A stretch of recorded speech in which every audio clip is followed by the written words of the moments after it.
Let's raise the big questions tonight. How does the assassination bid on the former US president change the crucial American presidential race? Is Donald Trump now the clear frontrunner? Is the liberal versus right-wing fight in the United States and beyond getting more and more bitter? Is political polarization in the United States now at its worst? Some of the questions we will raise. Meera Shankar, former Indian ambassador to the United States, is with us.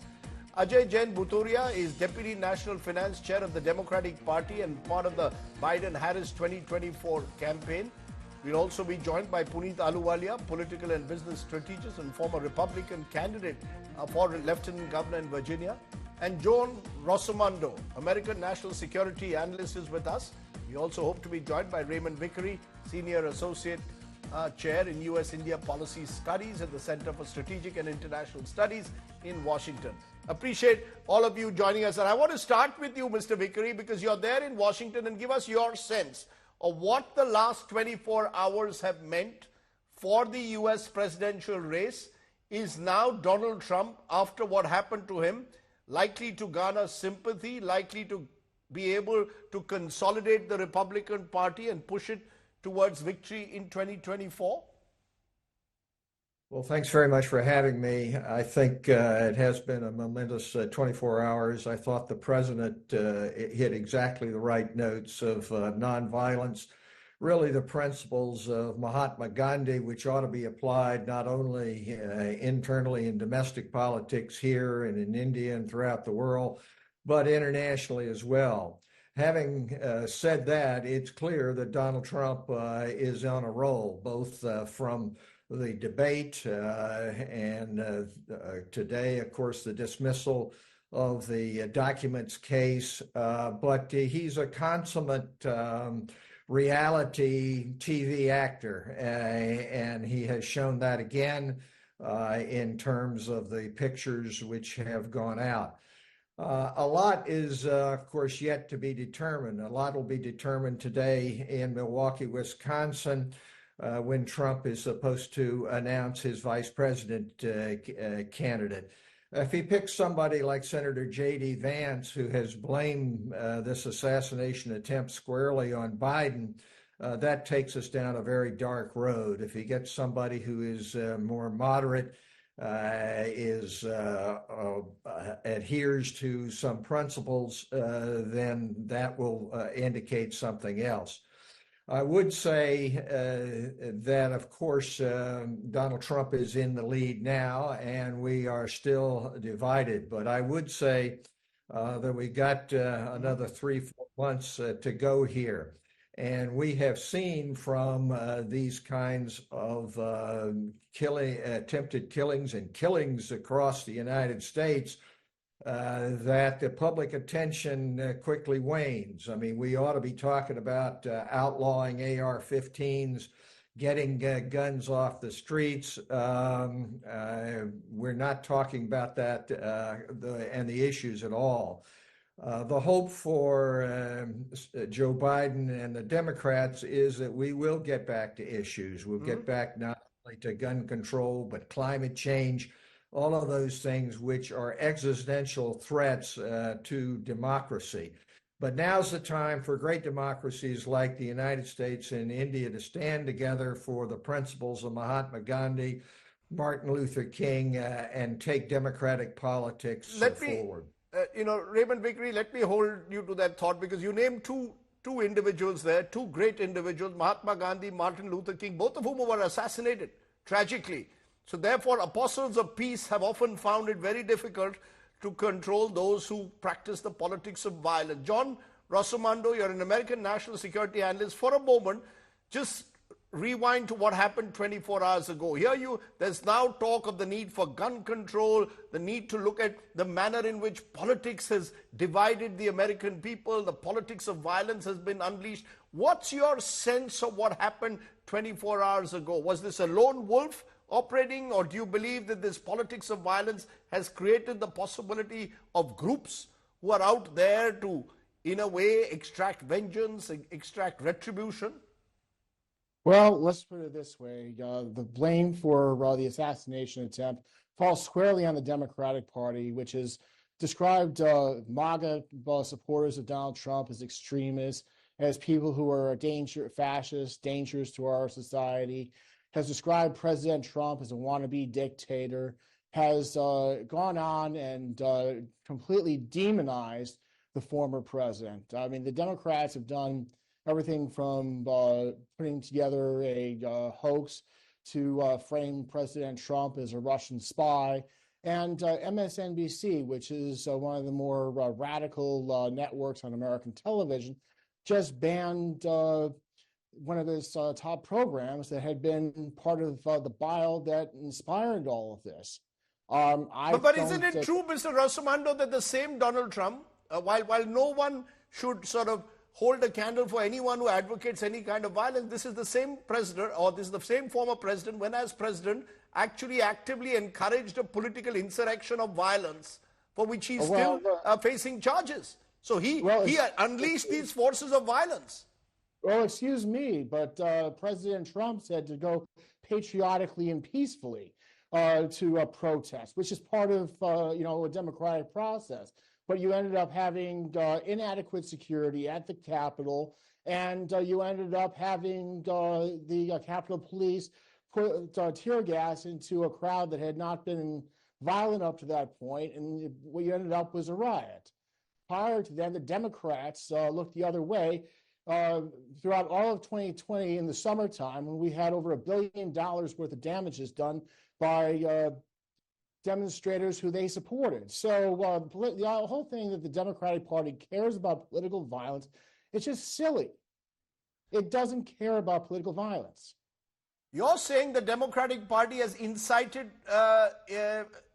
political violence, because there are some reports to suggest the shooter may be someone who had a Republican background. Well, whatever this guy said on his voter registration, but if you look at what he said on TikTok, he said that he hated Republicans, he hated conservatives. So, the idea that this guy is some sort of, Republican is absolutely silly.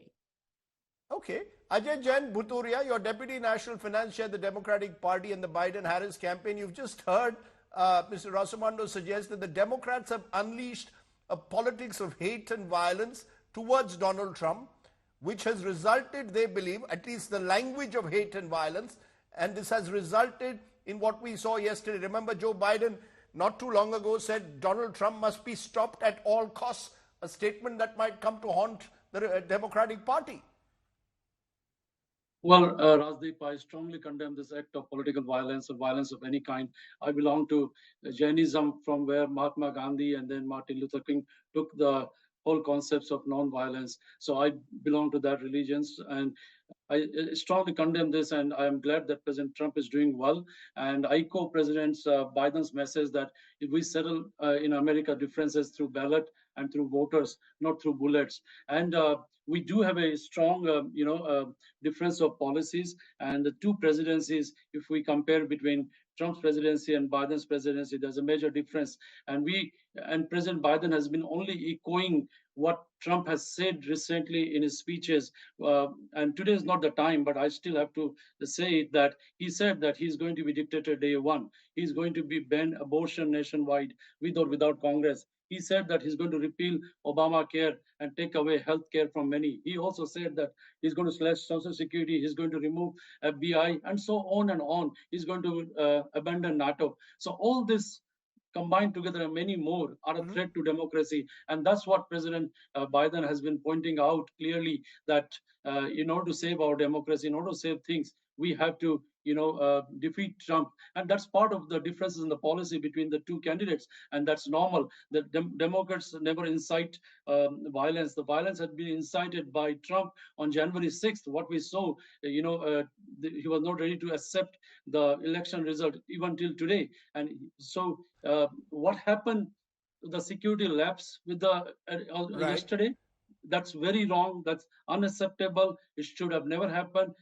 A senior presidential candidate should have been more secured. But at the same time, there's a difference in the policies, and that will continue through next 3 months, and we'll see that. Let me stop you for a moment. Meera Shankar, you're listening to these voices coming in from the United States, and they reflect what has been happening in the United States over the last several months. The growing polarization in that country between those who want Donald Trump as president, those who don't want him. He's become this polarizing figure. How do you see the assassination attempt changing that? This underlying sense of violence, of deep divides between liberal voices and right-wing voices in the United States in the build-up now to the 2024 presidential race there? Well, clearly the US is highly polarized politically at this juncture. And we've seen that in the very sharp rhetoric and invective which has been apparent during this contest. In the past, too, there have been periods when the US has been more polarized than today. For instance, in the 60s, when there was this whole issue of civil rights and enforcing an end to segregation. And you saw the assassination of, John Kennedy, of Martin Luther King, and of Bobby Kennedy, because emotions and opinions were so fraught on this issue. Go back further to the abolition of slavery, which eventually led to a civil war in the United States, and finally to the assassination of President Lincoln. In recent years, recent decades, I think levels of political polarization had come down. But in the last 10, 15 years, we've seen, again, a rise in polarization and differences on a range of policy issues, from immigration to taxation to climate change. You see... But there's a difference between having differences on policy issues, but the personalization of politics. Isn't that the troubling aspect now? It's very personal and therefore very bitter and polarized. Yes, it is. And I think following the assassination attempt, President Biden has made an effort to calm things down, to say that there can be no place for political violence in the United States, that differences must be settled through the ballot box, and political contests cannot be a battlefield, much less a killing field. And this is the time for America to come together. President Trump has surprisingly also echoed similar sentiments when he said that he's redrafting his speech for the Republican convention, because earlier he was planning to attack Joe Biden's policies, but now he's going to make a call for Americans to come together and be united.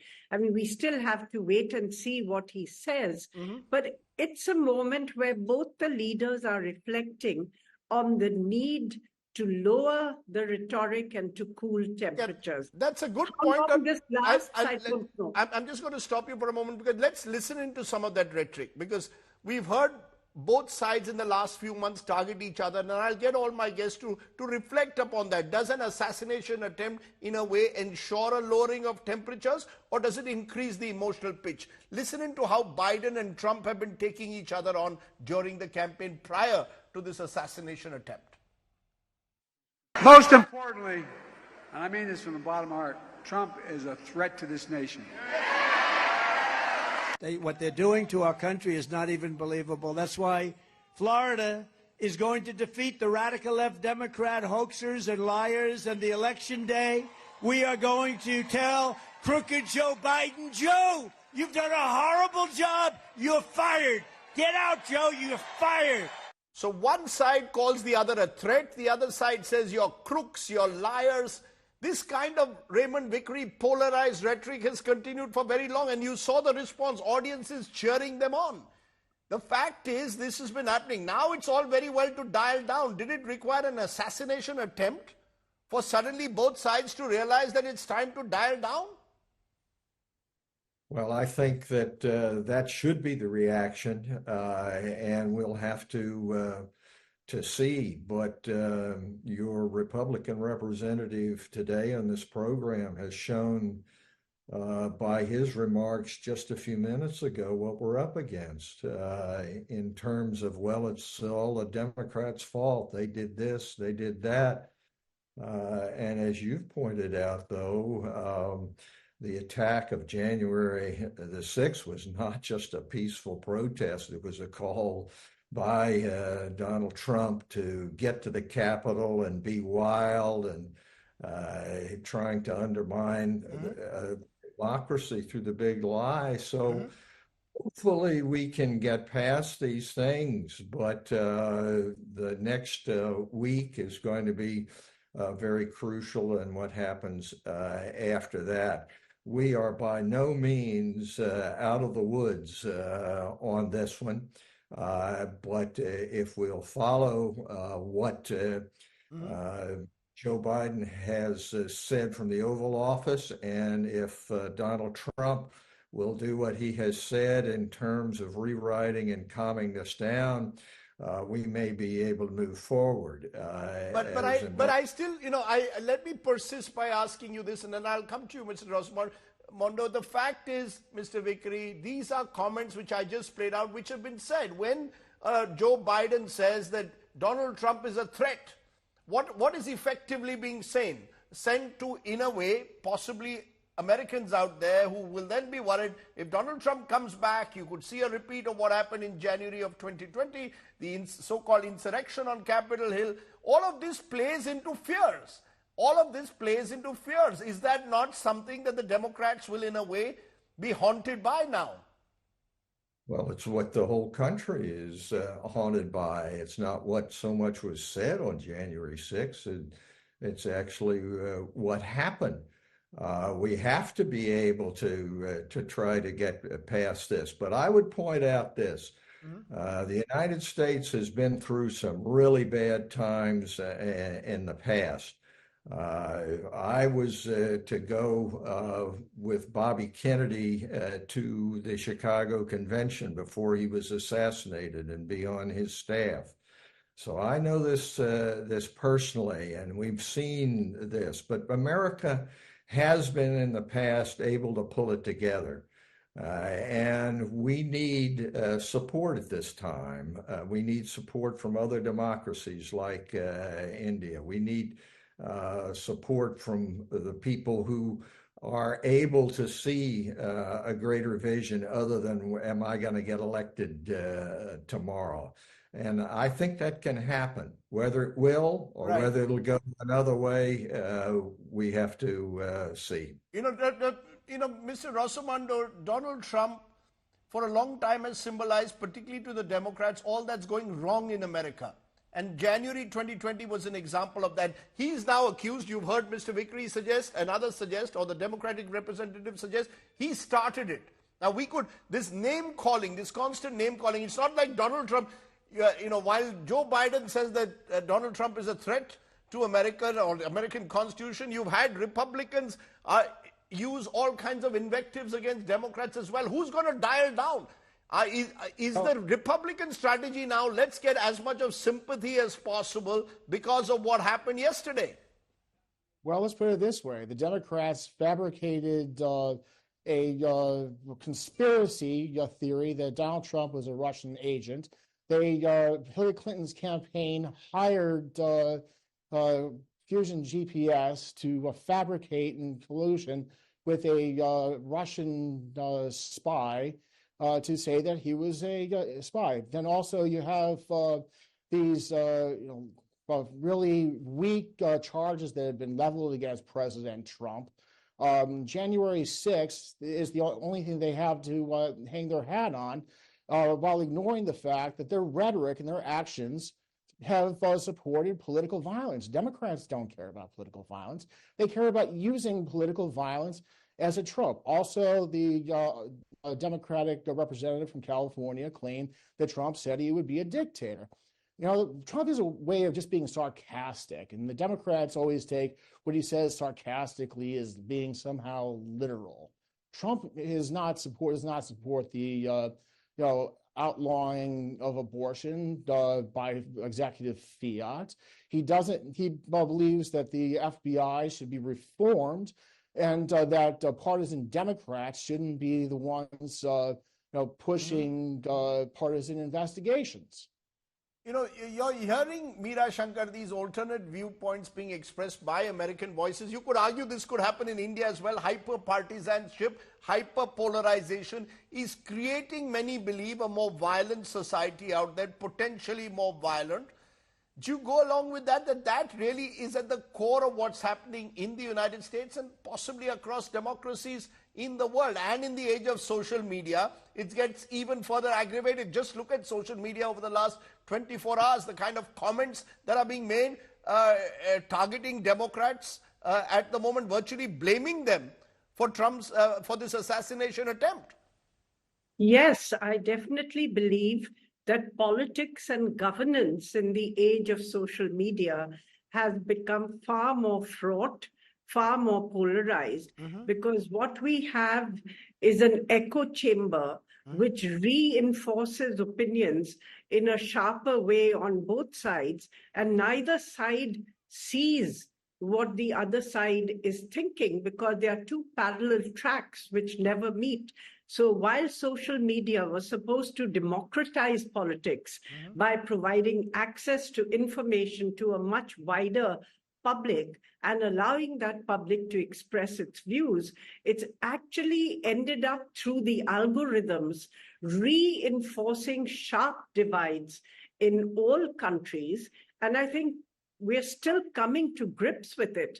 How to deal with this, I think, is an issue which is going to be very much with us in all democracies in the near future. You know, Ajay Singh Bhuturia, have the Democrats, in a way, now reconciled to the fact it won't be easy now for you to attack Donald Trump in the next few months, even on policies, because he will now play the sympathy card. The moment he's attacked, he and his supporters will say, look, there go the Democrats targeting us. As a result of their targeting, it results in assassination attempts. So would you concede the last 24 hours have pushed the Democrats now on the back foot, irrespective of what Joe Biden has said? I will say what happened is, again, unfortunate. It should have never happened. An attack on Trump should have never happened. The lapse of security. But I will also say, President Biden fought the 2020 election with the slogan, restore the soul of the nation. There was so much healing needed at the time of 2020. And in the last 3.5 years, President Biden has been able to heal the nation to a great extent. But what happens next? What happens next? Exactly. Have the last 24 hours changed this US presidential race almost irrevocably? Well, definitely. I mean, it has given an opportunity for both the leaders to come together and say the country needs to be united, country needs to be healed, and this needs to be lowered down. The temperature needs to be lowered down. But then still the Democrats will continue on the issues. Democrats wants to take off the very same weapon, AR-15, which was used to attack President Trump or the schools or the colleges or places of worship. We want to take off those weapons from the street. The Republicans. So you're saying this will trigger off a debate, for example, on gun control. Those are the issues you believe which this incident will trigger off. The Republicans, of course, believe that this now has a larger political message and therefore advantage Trump. Quick last word from you, Mr. Vickery. Will this lead to, is Donald Trump now the clear front runner? Donald Trump, of course, is the front runner, but is it irrevocable? No, it is not. There's a long way to go, and I believe there is goodness and saner. The very charge that's been made that Democrats don't care about violence and want to use it is just not acceptable. And hopefully there will be people, Republicans and Democrats, who will reject that and lead us forward in a more positive way.